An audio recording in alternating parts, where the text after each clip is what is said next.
A Deputación de Pontevedra investiu 190.000 euros na restauración da capela de Santa María do Mosteiro en Meis. A presidenta do ente provincial, acompañada polo alcalde e o párroco Dávila, visitaron esta capela, que antes das obras presentaba graves problemas de humidade e cas que se recuperou de xeito integral este monumento románico.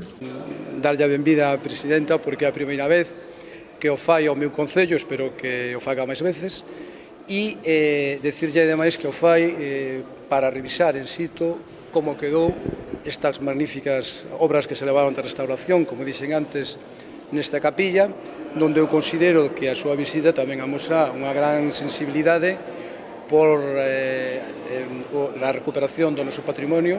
O párroco José Antonio Souto afirmou sentirse desbordado de ledicia e aproveitou a ocasión para pedirlle á presidenta Carmela Silva a posibilidade de colocar unha rexa que permita ter a capela aberta todo o día durante o verán. Creo que esta obra merecía este tratamento que lle demos.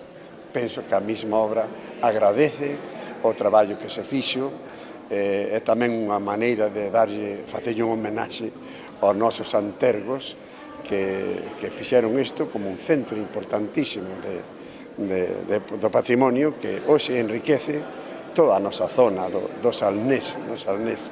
Gostaríame que os turistas, que son moitos que pasan por aquí, pois podesen contemplar esta maravilla, esta xoia, non?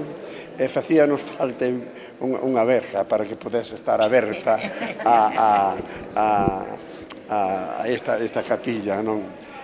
Durante o verán os turistas podesen disfrutar dela por dentro, porque non pasan e non saben o que hai dentro, non?